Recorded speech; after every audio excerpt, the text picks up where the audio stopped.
కీర్తిశేషులు మానేపల్లి నరసింహారావు ఆడిటర్ గారి 83వ జయంతి ఉత్సవం స్థానిక వాసవి అమ్మవారి దేవస్థానం వద్ద కీర్తిశేషులు స్వర్గీయ మానేపల్లి నరసింహారావు ఆడిటర్ గారి 83వ జయంతి సందర్భంగా పేదలకు అన్నదానం మరియు పేద విద్యార్థులకు స్టేషనరీ వస్తువులు పంపిణీ చేశారు. దేవస్థానం కమిటీ ఆధ్వర్యంలో జరుగుతున్న కార్యక్రమానికి ముఖ్య అతిథిగా శ్రీమతి మానేపల్లి లక్ష్మీ సరోజిని గారు, వారి బంధుమిత్రులు పాల్గొన్నారు. ఉదయం స్వర్గీయ మానేపల్లి నరసింహారావు విగ్రహం వద్ద నివాళులు అర్పించిన అనంతరం అన్నదానం మరియు పిల్లలకు స్టేషనరీ వస్తువులు పంపిణీ నిర్వహించారు. ఈ కార్యక్రమాలను దేవాలయ కమిటీ అధ్యక్షులు తూనుగుంట్ల సాయిబాబా, మానేపల్లి కుటుంబీకులు, దేవస్థానం కమిటీ సభ్యులు, ఆర్యవైశ్యులు, మహిళా కమిటీ సభ్యులు పాల్గొన్నారు.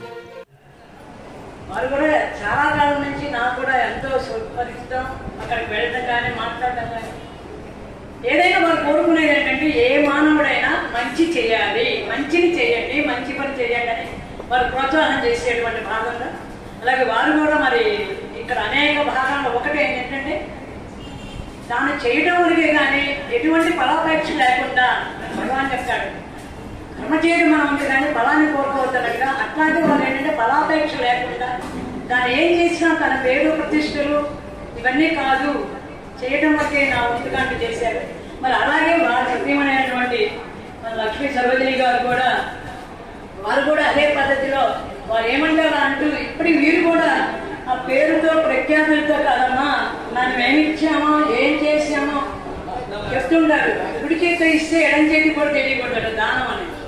కాబట్టి పాత్ర ఎడికి దానం చేయమంటారు. వారు చక్కగా మన వాసిని అమ్మవారు అనే పాత్రలో, ఇది ఒక పెద్ద పాత్ర, ఈ పాత్రలో మరి వడ్డించానంటే దానికి గరిట ఉండాలి కానీ ఒక చెట్టు, అలా మనందరికీ చెట్టులాగా అందించగలిగే మహనీయుడు శ్రీమాన్ తునుగుంట్ల సాయిబాబా గారు. అంటే ఈ వాసిం అనే పాత్రలో ఏ పదార్థాన్ని ఏ రూపంగా అందజేసినా దానిని అందరికీ అందించగలిగే సమర్థులు వారు.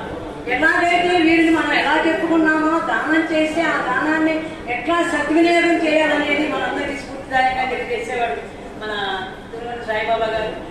కాబట్టి ప్రతి వారంలో మనకి కూడా వాళ్ళని స్ఫూర్తిగా తీసుకొని చాతనైన వరకు ఒక మంచి పని చేస్తూ దానం ధర్మం చేస్తూ మిగిలిన మనకు అదే చెప్తాడు. ఏమిట్రా అంటే పెట్టి పుట్టాడు అంటాడు. పెట్టి ఎప్పుడు పుట్టాడంటే గత జన్మలో పెట్టి ఇప్పుడు పుట్టాడు.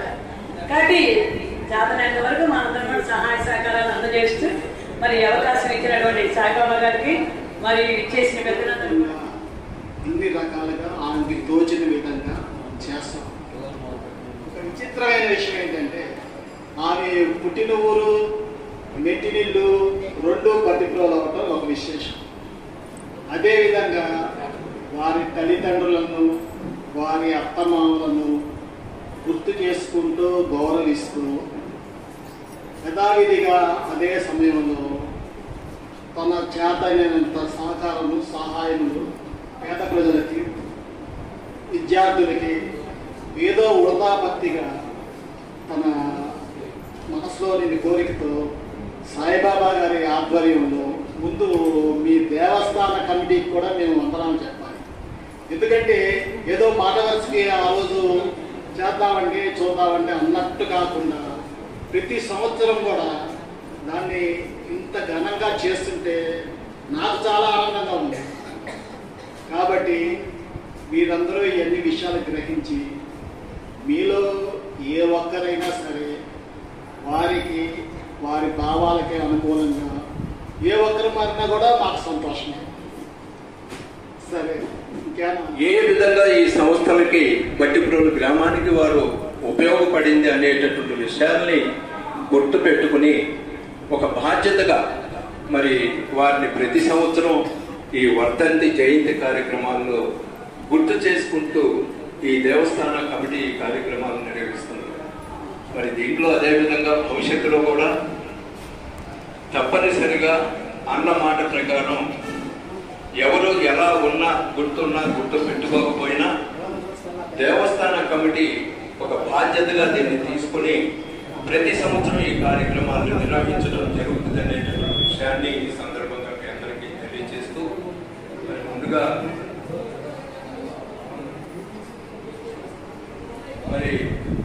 ఆడిటర్ గారి మేనల్లుడు అవుతారు. మరి వారి తరువాత నుంచి దాదాపు వారికి అండదండలుగా ఉంటూ మంచి చెడు విషయాల్లో సూచనలు సలహాలు చేస్తూ మంచి ఆలోచనతో ముందుకు నడుస్తున్నటువంటి మోహన్ గారిని కూడా ముందు 2 మాటలు మాట్లాడవలసింది.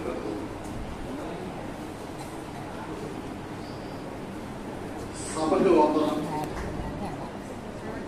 మా బాబాయ్ గారు వస్తారు ఆడిటర్ నరసింహారావు గారు. వారు ఈ గ్రామానికి అనేక విధాలుగా చేయూతనిచ్చారు, సహకారం. వారి అన్నదమ్ములు దాదాపుగా అందరూ పరమపదించినటువంటి వారే. వారి జ్ఞాపకార్థంగా ఈ రోజున పేదలకి అన్నదానం, అదేవిధంగా పేద విద్యార్థులకి ఉడతా భక్తిగా ఎంతో కొంత వాళ్ళకు ఉపయోగపడేటటువంటి స్టేషనరీ ఐటమ్స్ని అందించాలనేటటువంటి లక్ష్యంతో కొంత నిధిని మరి దాని పట్ల కేంద్రీకరింపజేసి వచ్చేటటువంటి వడ్డీతో ఈ కార్యక్రమాన్ని నిర్వహించుకోవడం జరుగుతూ ఉంది. మరి అదేవిధంగా ప్రతి వ్యక్తి సహజంగా పుట్టినింటి నుంచి మెట్టినింటికి వెళ్ళిన తర్వాత మెట్టినింటి ఆశయాల్ని నడపాలనేటటువంటి పద్ధతిలో ఉండాల్సినటువంటి మహిళలు సహజంగా ఎక్కువగా ఉంటారు. అలాగని పుట్టింటిని వదిలేసేటటువంటి పరిస్థితి ఉండదు. కానీ సరోజిని గారి యొక్క ఔదార్యాన్ని మనం ఒకసారి గుర్తించినట్లయితే మెట్టినింటితో పాటు తన పుట్టినిల్లు, తన కన్న తల్లిదండ్రులను కూడా గుర్తు చేసుకునేటటువంటి సందర్భంలో మరి వారి తల్లిదండ్రులు పాల్గొట్టి సీతారామయ్య గారి స్మృత్యర్థం వారి వర్ధంతి సందర్భంగా ఇలాంటిదే అన్నదాన కార్యక్రమం, పేద విద్యార్థులకి స్టేషనరీ ఐటమ్స్ పంపిణీ చేసేటటువంటి కార్యక్రమానికి కూడా వారు కొంత నిధిని ఏర్పాటు చేయడం జరిగింది. అంటే కేవలం మెట్టినీళ్ళే కాదు, పుట్టినీళ్ళు కూడా నాకు సమానమే, ఇద్దరినీ కూడా 2 కళ్ళులాగా 2 కుటుంబాలని చూడాలన్న నేపథ్యంలో మరి లక్ష్మీ సరోజిని గారు చేస్తున్నటువంటి సేవా కార్యక్రమాలు ఇతోధికంగా ఈ గ్రామంలో ఉన్నాయి. ఎన్నో సంస్థలకి, ధార్మిక సంస్థలకి లక్షల రూపాయల విరాళాలను అందించి ఆ సంస్థల మనుగడ కోసం, ఆ సంస్థల ఆధ్వర్యంలో నిర్వహించేటటువంటి కార్యక్రమాల నిర్వహణ కోసం లక్షలాది రూపాయల్ని వారు వితరణతో విరాళాలను అందించి ఆ సంస్థలకి దోహదపడుతున్నటువంటి పరిస్థితి బట్టిప్రోలు గ్రామంలో ఉన్నటువంటి దాదాపుగా సామాజిక దృక్పథం కలిగినటువంటి వారందరికీ తెలుసు. మరి అలాంటి మంచి మనస్తత్వం కలిగినటువంటి వ్యక్తులు కాబట్టి అటుపక్కన ఇటుపక్కన అందరినీ సమదృష్టితో చూస్తూ ప్రత్యేకించి బట్టిప్రోలు గ్రామం పట్ల కలిగినటువంటి ఒక ప్రేమ అభిమానంతో మరి ప్రతి సంవత్సరం ఇలాంటి కార్యక్రమాలను నిర్వహించుకుంటాం. దీంట్లో ఒకటి వారి కుటుంబ సభ్యుల పరంగా ఒకటైతే ఒక మాటకి కట్టుబడి ఒక ప్రత్యేకమైనటువంటి ప్రేమ అభిమానం కలిగినటువంటి వ్యక్తిగా కీర్తిశేషులు మానేపల్లి నరసింహారావు గారు ఆడిటర్గా పనిచేస్తూ కరోనా సమయంలో పరంపదించడం జరిగింది. ఆ తర్వాత జరిగినటువంటి నేపథ్యంలో వారి సతీమణి గారైనటువంటి శ్రీమతి లక్ష్మీ సరోజిని గారు మరి ఈ గ్రామంలో శాశ్వతంగా వారు ఈ గ్రామ ప్రజలు కావచ్చు, ఈ పరిసర ప్రాంతాల ప్రజలందరికీ కూడా చిరస్మరణీయంగా నిలవాలన్నటువంటి ఒక బృహత్తర లక్ష్యంతో మరి అమ్మవారి దేవాలయానికి 16 సెంట్ల స్థలాన్ని అమ్మవారి పేరుతో దానపత్రం రాసి, అది ఒకప్పుడు ఆడిటర్ గారికి ఒక ఆలోచన ఉంది. ఆ ఆలోచనని మరి ఆయన తదనంతరం వారి ధర్మపత్ని అది నెరవేర్చి అమలుపరిచి మరి అమ్మవారి పట్ల, దేవాలయం పట్ల, బట్టిప్రోలు గ్రామం పట్ల వారికి ఉన్నటువంటి అభిమానాన్ని చాటుకోవడం జరిగింది. మరి ఆ రోజు నుంచి ఈ రోజు వరకు క్రమం తప్పకుండా ప్రతి సంవత్సరం ఆడిటర్ గారికి సంబంధించినటువంటి జయంతి కార్యక్రమం, వర్ధంతి కార్యక్రమాన్ని దేవస్థానం కమిటీ ఆధ్వర్యంలో మరి నిర్వహించుకోవడం. మరి ఈ సందర్భంలోనే బాబు గారికి, వారి బంధుమిత్రులకు, అలాగే విద్యార్థులకు అందరికీ కూడా ఆహ్వానం కలుగుతూ మరి దాతృత్వానికి మారు పేరు మానేపల్లి వంశస్థులు అని చెప్పుకోవచ్చు. మరి అదే ప్రకారంగా వారు ఇచ్చినటువంటి దాతృత్వంతో పక్కన ఇచ్చినటువంటి స్థలంలో కూడా మంచి నిర్మాణం ఏర్పడి దాతలు మరింత ఆనందపడేట్టుగా తీర్చిదిద్దుతారని అందరూ ఆశిస్తున్నారు. అలాగే ముందు చూపున్న వాళ్ళు విద్య మీద ఖర్చు పెడతారన్నట్టుగా మరి విద్యార్థులకి స్టేషనరీ, ఆకలిగా ఉన్న వారికి ఆహారం అందించడం సరైనటువంటి కార్యక్రమం. ఈ 2 కార్యక్రమాలు ఈరోజు చేయడం చాలా ఉదాహరణ. మరి మానేపల్లి ఆడిటర్ గారు చాలా స్ట్రిక్ట్గా, డిసిప్లిన్గా, నోరు ఎత్తకుండానే కంటి చూపుతూనే కంట్రోల్ చేసేవాడు. మేము ఆఫీస్కి వెళ్ళేవాళ్ళం, కూర్చోవాలన్నా మోత రాకుండా కూర్చోటం, కుర్చీ జరిపినా మోత రాకుండా జరపటం. ఏదో డాక్టర్ శివరామకృష్ణయ్య గారిని వినేవాళ్ళం, కంటి డాక్టర్ గారు. అట్లా స్ట్రిక్ట్గా ఆయనేమి నిందించేవాడు కాదు, కోపడేవాడు కాదు, ఏం కాదు. కానీ ఆ లోపలికి వెళ్తే కాగితం ముక్క కింద పడేయాలనిపించదు, ఒకవేళ చించితే జేబులో పెట్టుకోవాలి. అంత మరి ఆ డిసిప్లిన్ ఎక్కడ వచ్చిందో వాళ్ళ దగ్గర పనిచేసేవాడు. ఇక్కడికి కూడా సంవత్సరం గారు వాళ్ళని చూసుకుంటాం. మేము ఫోన్ చేసినా ఏం మాస్టర్ గారు అని అనరు, ఆడిటర్ గారు ఆఫీస్ నుంచి మాట్లాడుతున్నామండి, ఏదో బిఎస్ఎన్ఎల్ ఫోన్ నుంచి వచ్చినట్టు వస్తాం. అలాంటి మంచి దాతృత్వం. మరి నేను కెమెరా స్కూల్లో పనిచేస్తున్నాను. అక్కడ కూడా వారి యొక్క వంశస్థులు మానేపల్లి లింగయ్య గారు, మాణిక్యం గారు శంకుస్థాపన చేసినట్టుగా 1964లో అక్కడ శిలాపాకం రోజు చూస్తూ ఉంటాను నేను.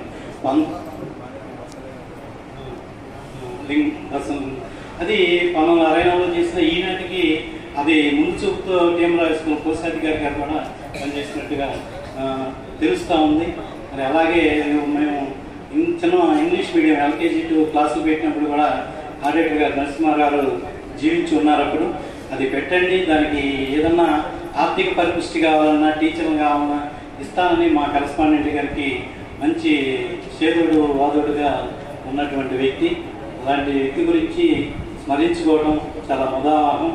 వారి యొక్క ఆధ్యాత్మిక భావాలు, మరి దేవస్థానానికి భక్తులు కొంతమంది అయితే విరాళాలు ఇచ్చే దాతలు కొంతమంది ఉంటారు.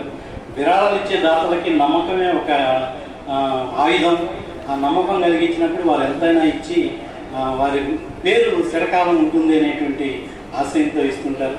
వారి యొక్క ఆశయాలు నెరవేరుస్తున్నటువంటి వారి సతీమణి లక్ష్మీ సరోజన్ గారికి ధన్యవాదాలు తెలియజేస్తూ, వారికి ఎక్కడ ఉన్నా కూడా మానేపల్లి నరసింహారావు గారికి ఆత్మశాంతి విద్యార్థులకి స్టేషనరీ పంపిణీ కార్యక్రమం ఇచ్చేసిన సమావేశానికి అధ్యక్ష వహించిన గౌరవనీయులు తునడు సాయిబాబా గారికి, అలాగే మానేపల్లి లింగయ్య గారి కుటుంబ సభ్యులందరికీ కూడా, మరియు ఇచ్చేసిన పెద్దలకు, పేదలకు, విద్యార్థులకి అందరికి కూడా నమస్కారములు. మరి ఈ దేవస్థానం ప్రక్కనే మరి మానేపల్లి నరసర గారి స్థలాలు ఉన్నాయి.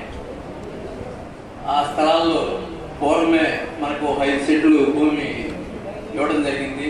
దాంట్లో సాయిబాబా గారి ఆధ్వర్యంలో మరి ప్రభుత్వ నిధులతో ఒక వాసవి ఫామ్ నిర్మాణం చేయడం జరిగింది. అలాగే ప్రక్కన ఉన్న 14 సెంట్ల భూమిని కూడా మరి దేవస్థానానికి మన లక్ష్మీ సరోజిని గారు వితరణ చేయడం జరిగింది. దానిలో కూడా మన గ్రామ ప్రజలకి చాలా ఉపయోగకరంగా ఉండే విధంగా ఒక మంచి నిర్మాణాన్ని ఏర్పాటు చేస్తారని సాయిబాబా గారు మంచి సంకల్పంతో ఉన్నారు. అది కూడా దిగ్విజయంగా జరగాలని అమ్మవారిని కోరుకుంటున్నాను. మరి ఈ సందర్భంగా ఈ మానేపల్లి లింగయ్య గారి కుటుంబ సభ్యులకు అందరూ కూడా నేను ధన్యవాదాలు తెలియజేసుకున్నాను.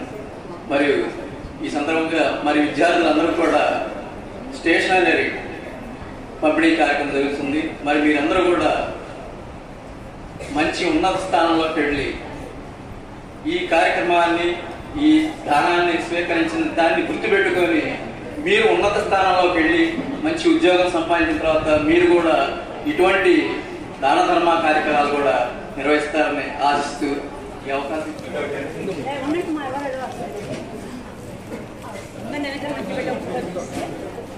మీరు కొంచెం మేడం గారు కనపడలేదు. ముందుగా ముందుకు వచ్చి ముందుగా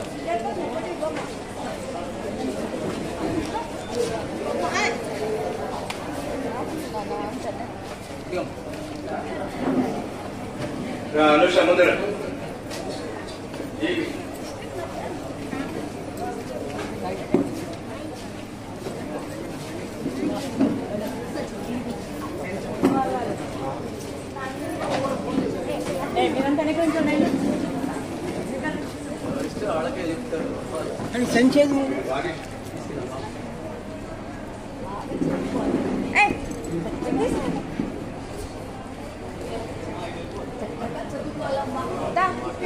సుబ్బారావు గారు ఒక 2 నిమిషాలు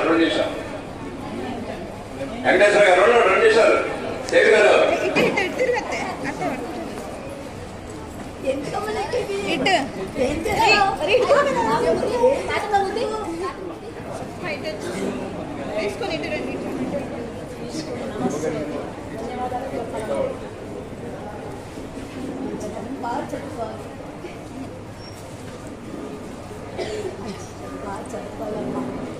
నెక్స్ట్ 2 నిమిషాలు